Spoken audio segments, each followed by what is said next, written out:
Hey und willkommen zu meinem 10. Video aus Schwedisch Lappland.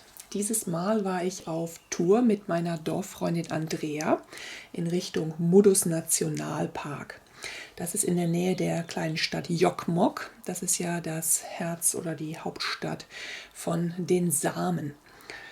Und zwar hat Andrea ein Wohnmobil. Da haben wir uns drin aufgemacht mit ihren 2 großen Hunden. Die Sache ist aber, Hunde dürfen nicht mit rein in die Nationalparks hier, müssen also draußen bleiben. Ich denke, das ist vor allen Dingen auch zum Schutz von den Rentieren, die dort leben oder von anderen Tieren halt. Und ich bin also allein wandern gegangen in diesen Park. Der gehört zu den 4 Nationalparks von Schwedisch Lappland, die Teil des UNESCO-Welterbe Laponia sind.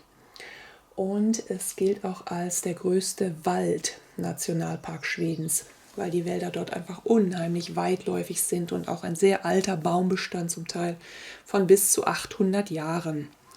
2006 gab es dort einen schlimmen Waldbrand, aber man sagt sogar, dass gerade Kiefern, die diesen Brand überlebt haben, jetzt besonders stark sind. Und zwar, weil das Feuer die Bäume irgendwie imprägniert hat mit Harz und sie dadurch langsamer wachsen.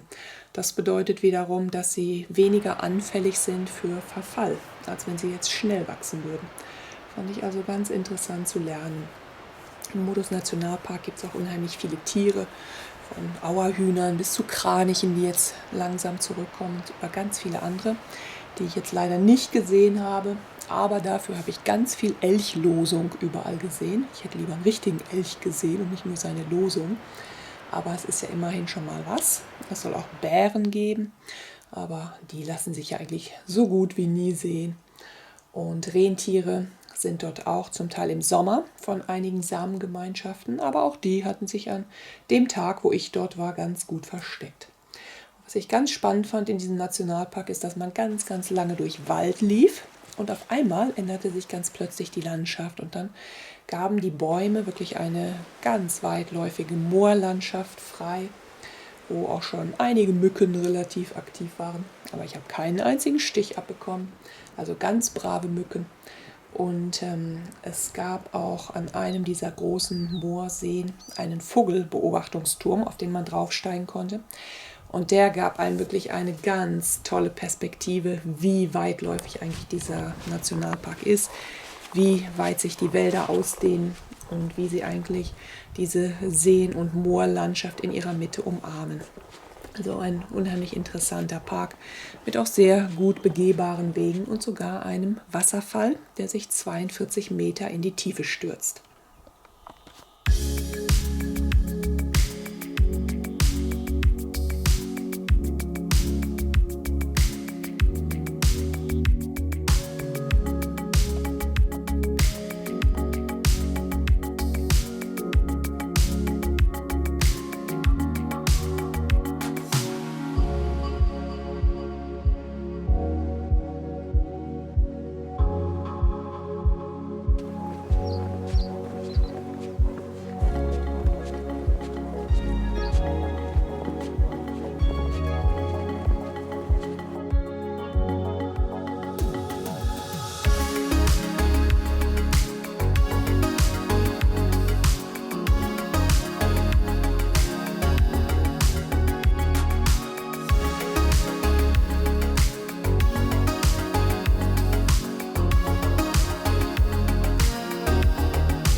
Menschen heute kennengelernt im Park. Das ist Pablo aus Argentinien. Hola Pablo. Hallo.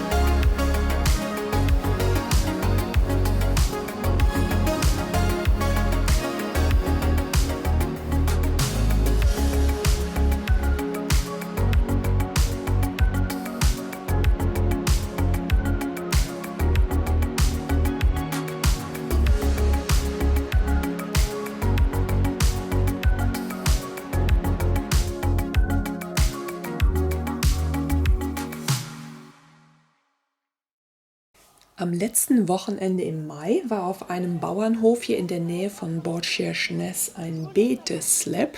Das ist, wenn die Kühe nach dem langen Winter endlich aus dem Stall freigelassen werden und wieder auf die Weide dürfen.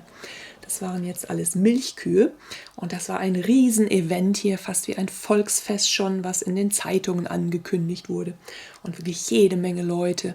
Ich habe, glaube ich, seit ich in Schwedisch Lappland bin, noch nie so viele Autos und so viele Menschen auf einen Haufen gesehen wie bei diesem Betesslep.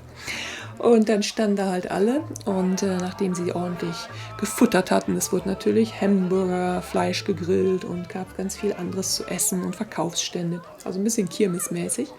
Und dann standen da alle und starrten wirklich auf die Stalltüren, dass da die Kühe rauskommen. Und ich musste so lachen, weil ich dachte, also ich hätte mir nie im Leben vorgestellt, dass ich jemals vor einem Kuhstall stehen würde und warten, dass die Kühe rauskommen.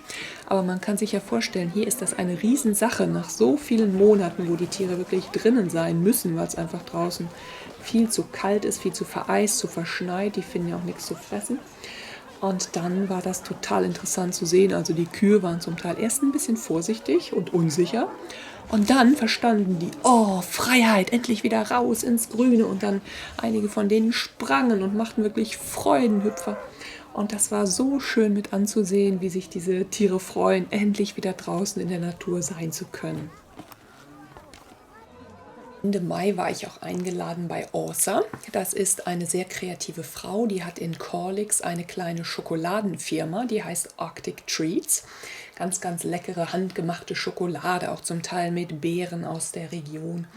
Und sie hat in dem Wald hinter ihrem Hof auch eine Kota stehen. Das ist so ein Tipi-Zelt, das ist typisch samisch. Und da hat sie einen Abend einige Gäste eingeladen, um in dem Zelt zusammen Rentierfleisch zu grillen. In einer Pfanne mit ein bisschen Butter. Und das war sowas von lecker. Dann kam das in Brot, ein bisschen wie Kebab war das nachher. Und es war einfach so gemütlich auf den Rentierfellen da ums Feuer zusammenzusitzen. Was eigentlich eine sehr samische Tradition ist, aber auch viele Nicht-Samen, wie eben die Åsa und ihre Familie, gerne von den Samen übernehmen und weiterführen.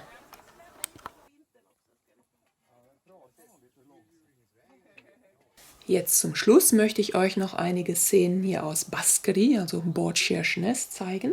Und ihr werdet sicher sehen, es ist wieder noch mehr passiert in der Natur. Jetzt ist wirklich alles aufgeblüht, von den Bäumen bis zu den Blumen. Das ging jetzt auf einmal ganz, ganz schnell, nachdem man wirklich noch wochenlang nach der Eisschmelze auch gewartet hat, dass endlich etwas anfängt zu blühen. Ist das jetzt auf einmal praktisch von einem Tag auf den anderen alles aufgeblüht, als wenn die Natur verstanden hätte, ja, jetzt muss ich mich richtig beeilen, denn sehr viele Monate hat sie ja hier nicht. Und es ist jetzt auch schon fast wirklich rund um die Uhr hell. Am 24. Juni ist ja Mitsommer und dann gibt es auch die Mitternachtssonne.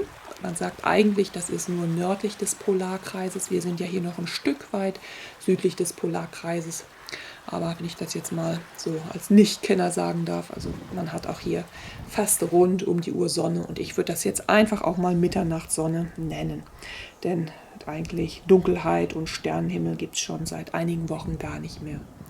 Ja, und das findet natürlich auch die Natur ganz toll. Alles blüht und gedeiht und sprießt. Und ich hoffe, ihr habt ein bisschen Freude, auch das zu erleben innerhalb von den letzten Minuten zum Entspannen. Ich sage euch danke, dass ihr wieder zugeschaut habt und bis ganz bald im nächsten Video, das sicher schon noch mehr Sommer euch zeigt.